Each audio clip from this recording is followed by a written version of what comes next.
आपण आता या ठिकाणी हरिद्वारवरून ऋषिकेशला चाललेलो आहोत आणि पुढे पहा आपली बस लागलेली आहे.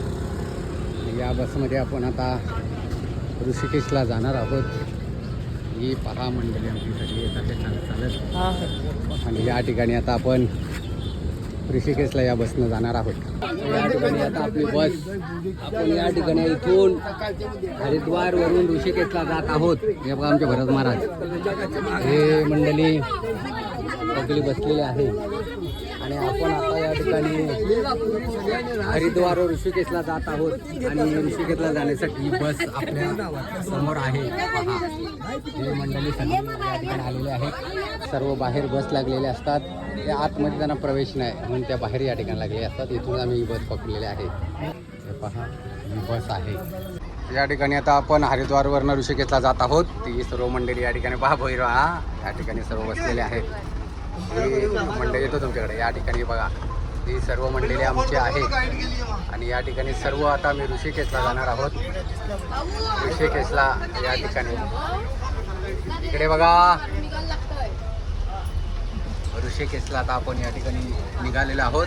हरिद्वारवरून ऋषिकेश दर्शन करण्यासाठी ही आमची सर्व मंडळी आहे. बघा रामकृष्ण हरी वा ही मंडळी सगळी आपण आता ऋषिकेशला निघालेलो आहोत. या ठिकाणी हरिद्वार या ठिकाणी दर्शन करून ऋषिकेशला आज 5 दिवस जाणार आहे. तर ही सर्व आपली मंडळी आहे. रामकृष्ण आपण या ठिकाणी हरिद्वार ऋषिकेशच्या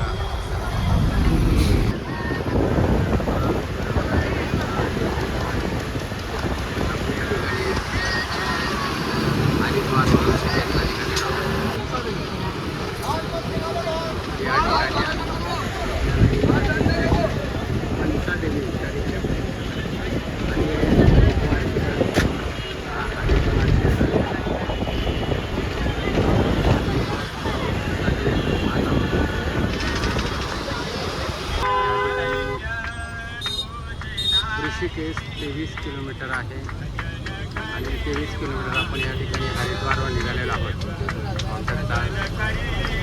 23 किलोमीटर ऋषिकेश आहे.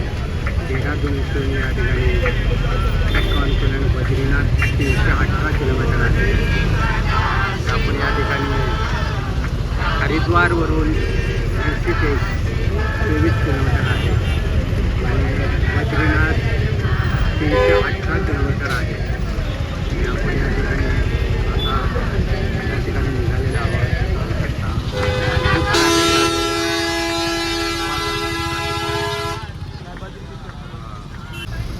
भगवान शंकराची भव्य दिव्य मूर्ती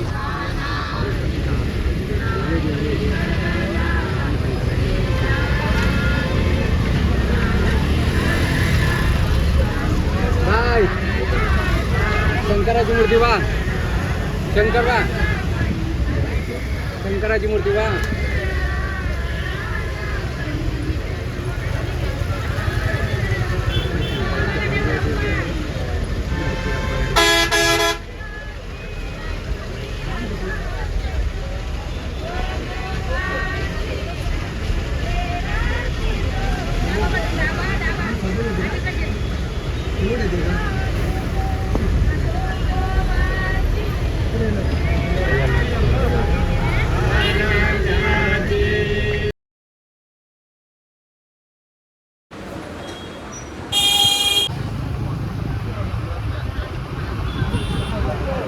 सत्यनारायण मंदिर लागलेलं आहे आणि सत्यनारायण मंदिर रस्त्याला आहे. पण या ठिकाणी त्या सत्यनारायण मंदिराचं दर्शन घेण्यासाठी या ठिकाणी जात आहोत. हे सत्यनारायण मंदिर आहे. या ठिकाणी कोटेश्वर महादेव मंदिर आहे आणि इकडे बाबा कमलीवाला पंचायत असं मंदिर अनेक मंदिर आहेत. पाहू शकता की मनकामना देवी मंदिर आहे. इकडे एक मंदिर आहे देवीचं सिद्धपीठ गरुडाश्रम जयदेवी हे देवीचं मंदिर आहे. जयदेवी इथून निघाल्यानंतर मोठं मंदिर आहे. हे देवानंद आमचे आयोजक. इथून पुढे गेल्यानंतर या ठिकाणी सत्यनारायण मंदिर लागते. पाहू शकता हे वातावरण मंदिराचं छोटे छोटे मंदिर आहेत आणि या ठिकाणी सत्यनारायण मंदिर आहे. हे सत्यनारायण मंदिर आहे. फार सुंदर असं सत्यनारायणाची मूर्ती आहे. सत्यनारायण मंदिर आणि नदी पात्रातून गेला आहे आणि हे पुढं पाहत लावून आपल्याला डोंगर दिसतात. हे बघा, हे नदीचं पात्र आहे. अगदीच पात्र पूर्ण सुटलेलं आहे. अजिबात नदीच्या पात्रामध्ये पाणी नाही. पाहू शकता पात्र आहे. अजिबात नदीच्या पात्रामध्ये पाणी नाही. पूर्ण नदीचं पात्र सुटलेलं आहे. खरं तर आम्ही हरिद्वारवर निघालो ऋषिकेशला जायला. 23 किलोमीटर अंतर होता. मग तर ट्रॅफिक असल्यामुळे आमचा रस्ता बदलला आणि 55 किलोमीटर आम्हाला कापावं लागला. आणि या ठिकाणी जंगलातनं जात असताना भव्य असं हे जंगल आहे. हे नदीचं पात्र तुम्ही पाहू शकता. हे बघा, इतका भव्य पात्र आहे. कोरडा पडलेला आहे. हा पूर्ण रस्ता आम्ही जंगलातनं जातो. जिथे आम्हाला फक्त 23 किलोमीटर जायचं होता तिथे आता 55 किलोमीटर आम्हाला वलसा घेऊन जावं लागतं. हे पात्र अगदी सुटलेलं आहे पाण्याच्या बाजूला. किती भव्य पात्र आहे. अजिबात पाणी नाही आहे तिथे. पूर्ण पाण्याविने हे पात्र सुटलेलं आहे. हे बघा, घनदाट अरण्य जंगल आहे. अजिबात पात्रामध्ये पाणी नाही. सर्व पात्र हे सुटलेलं आहे आणि हे घनदाट अरण्य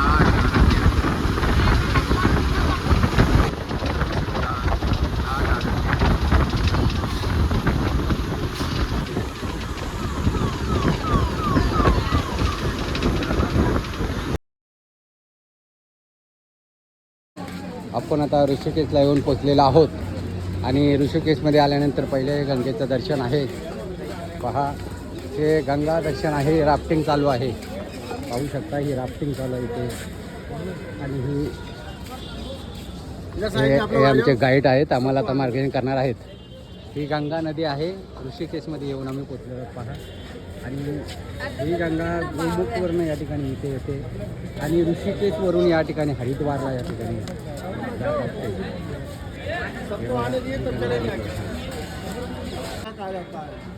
ये राम झूला जो है, जो भगवान राम आए थे ना, लक्ष्मण जी आए थे बनाने के लिए, ये बनाया था यूपी गवर्नमेंट ने.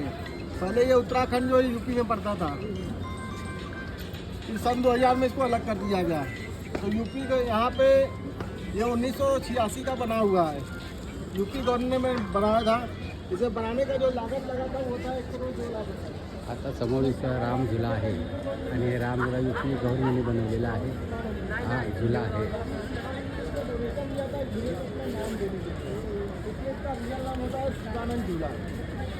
यहाँ से 2 किलोमीटर आगे जाएंगे पड़ेगा लक्ष्मण झूला, जो 1930 का बना हुआ है, अंग्रेजों के समय का.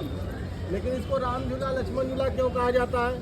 जब भगवान राम ने रावण को मारा और लक्ष्मण जी ने मेघनाथ को मारा, तो दोनों भाइयों से ब्राह्मण हत्या का पाप लगा.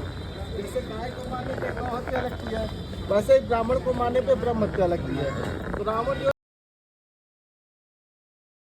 गंगा, जो गंगोत्री गौमुख से निकली है और गिरी है कलकत्ता में, जिसको गंगा सागर कहा जाता है. इनका जो संगम है देवप्रयाग में है, अलकनंदा और भागीरथी. जब 2 नदियां वहां से मिलती हैं तो ये गंगा बनकर निकलती हैं. अभी हम लोग चलेंगे, सामने देखेंगे. सारा घूमने का मेन पॉइंट उस पार में है. ठीक है, वहाँ सामने बोर्ड लगा हुआ है. 40 रुपये. ऋषिकेशमध्ये आल्यानंतर हा पहा, हा राम झुला आहे आणि इथून बघितलं ऋषिकेश आलो या ठिकाणी गेले. हा आपला जानकी झुला. 2 प्रकार 2 झुले आहेत आणि मधून या ठिकाणी गंगा नदी वाहते. पहा, हे 2 झुले आहेत आणि हे बद्री केदार या ठिकाणी पुढे आहेत.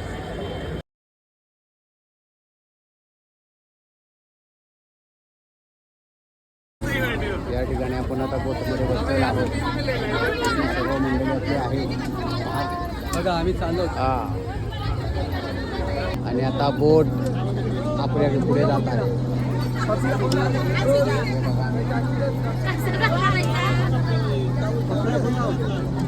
बोटमध्ये आपण आता आहोत. फोटो आहे.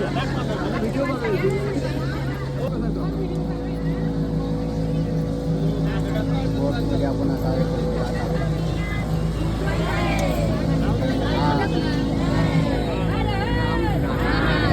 पलीकडे जाणार आहोत.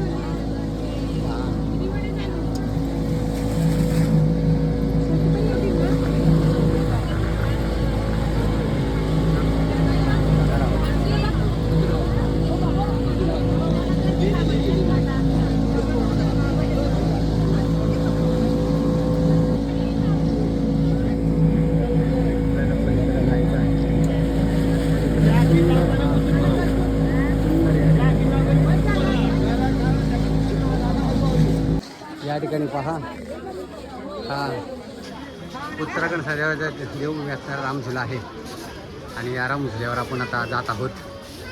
पाहू शकता हा रामझुला आहे आणि या रामझुल्यावर आपण आता आलेलो आहोत.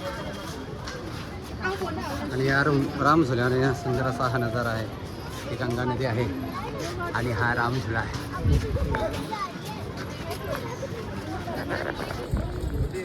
रामझुला आहे, रामझुला आणि रामझुल्यावर आपण आता आलो होतो. पहा हा रामझुलाने खरंच हालतोय, ऐकून होतो पण हा हालतो रामझुला. या ठिकाणी आल्यानंतर थोडं आम्ही आलो तर हे रामझुला हे थोडा हालतोय. या ठिकाणी हा गीता भवन आहे, गीता भवन आहे आणि या गीता भवनमध्ये सुंदर असं या ठिकाणी मंदिर आहे.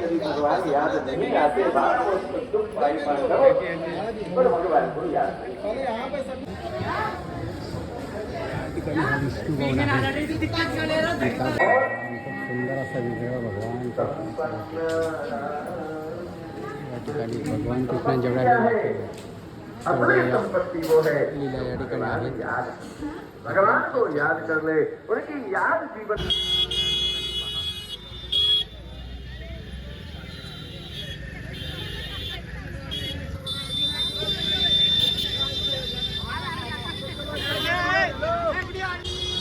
हा जानकी झुला आहे आणि आपण या ठिकाणी असणाऱ्या या जानकी झुल्यावरून चाललेलो आहोत. पाहू शकता हा जानकी झुला आहे. पलीकडे ही सुंदर अशी नदी वाहत आहे.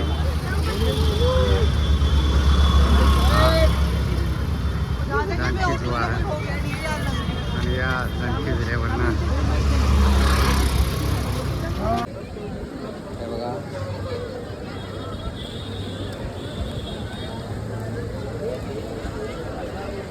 पलीकडे पहा समोर या ठिकाणी गंगाआरतीचं मंदिर झालेलं आहे. या ठिकाणी गंगाआरती होते. बऱ्याच ठिकाणी या ठिकाणी गंगाआरती होत असते.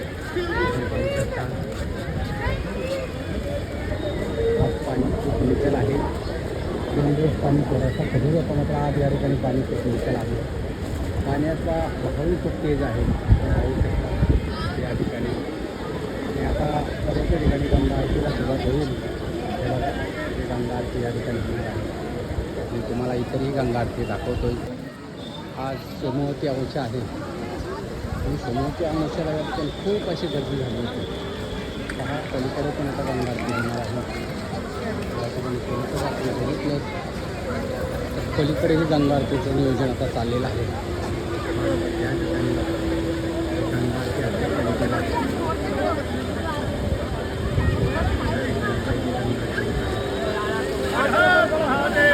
गर्दी आहे, पाहू शकता.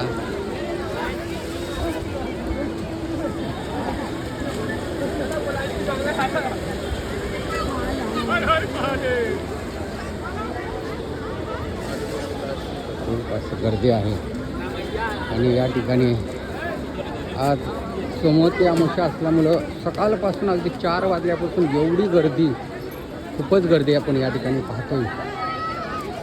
खूप गर्दी या ठिकाणी आहे, पाहू शकता आपण. जिकडे बघावं तिकडे लोक आहेत आणि आता गंगा आरतीचं या ठिकाणी नियोजन होत आहे.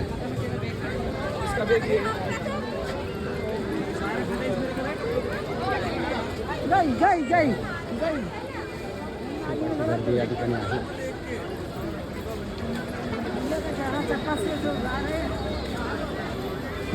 इथे अद्याप पाऊस पडलेला नाही आहे. गंगेचं स्वरूप आहे.